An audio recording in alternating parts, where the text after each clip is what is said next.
A whole lot of works had been done before these two guys came in. They were colleagues in the lab.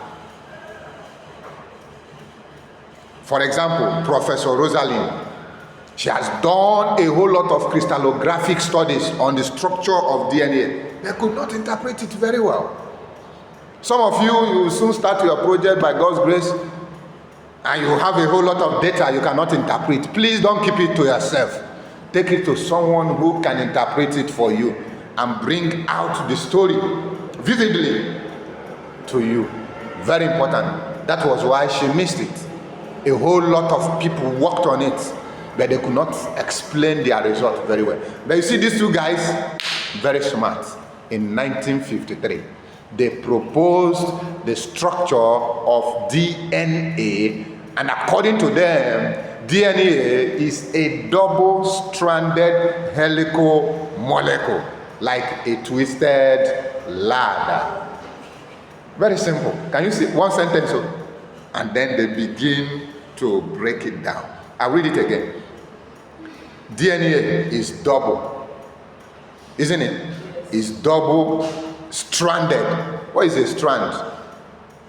A strand is like a rope, like your hair. Okay? It's double, it's strand, it's helical. Like what? A twisted ladder. I know, listen to me, I know what ladder is. It has one strand, it has another strand. Then one strand cannot stand on its own. So something connects them. That thing that connects them is called the rung, R-U-N-G. Okay? And that is the hydrogen bond. That means this guy has something that is complementary to this guy. Or are we together? So the two strands run parallel to each other. What is parallel? Something that is continuously going, they never meet. To each other, but in what? Opposite direction. But opposite direction. That means A is running to B. B is running to A. That is what we have. And they are joined together by what? Hydrogen bond. Are you getting the story? I want you to get the story, because you will tell me the story in the exam, in the quiz, in the assignment, in the mid-semester. You will just tell me the story. One strand runs from 5 prime to 3 prime, and the other runs from what? 3 prime to 5 prime. This anti-parallel arrangement is essential for DNA what? Replication.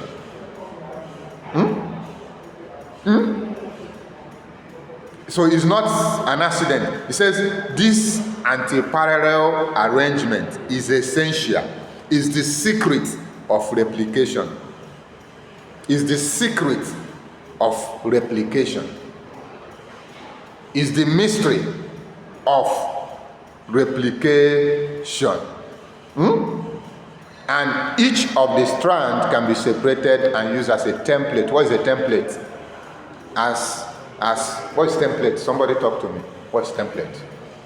As a model, as a sample, as a prototype to create a new one.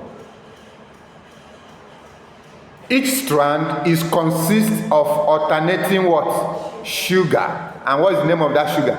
Deoxyribose. And phosphate groups. So sugar and phosphate groups form what is called the what? The backbones. Connected by what? Phosphodiester bond. Don't ever. The nitrogenous bases are formed by what? Adenine, guanine, cytosine, and what? Thymine. The bases on one strand specifically pair with complementary bases on the other strand. I want to ginger us from here. The bases on one strand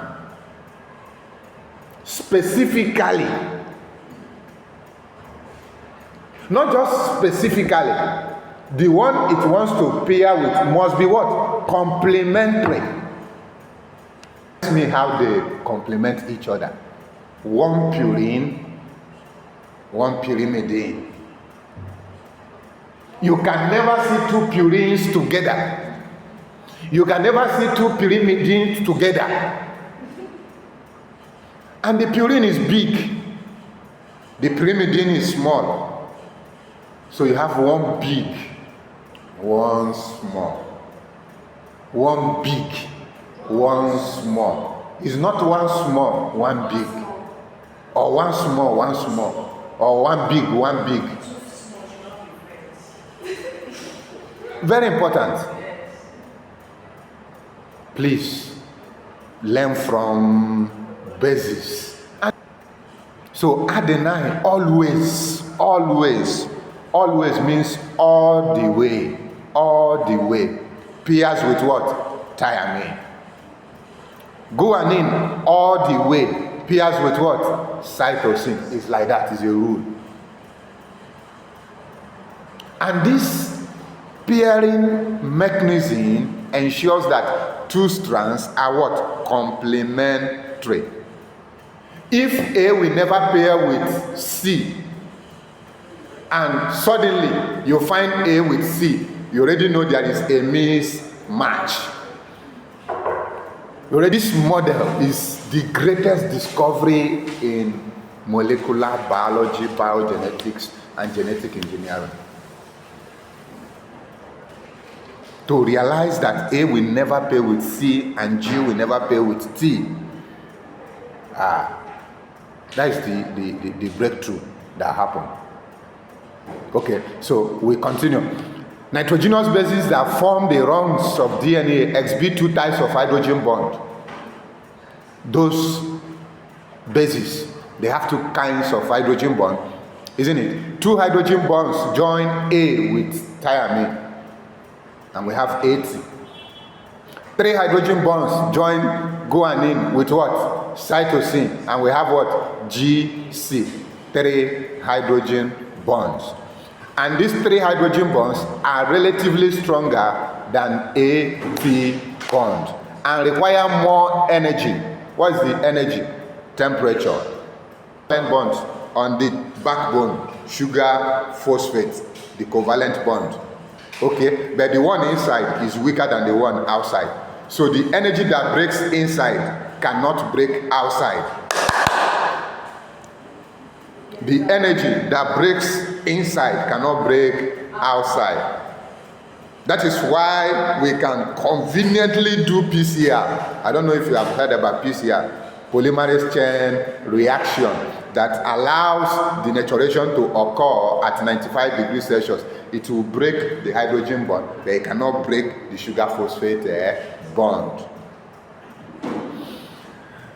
DNA samples rich in GC content are stronger than DNA samples rich in AT blah blah.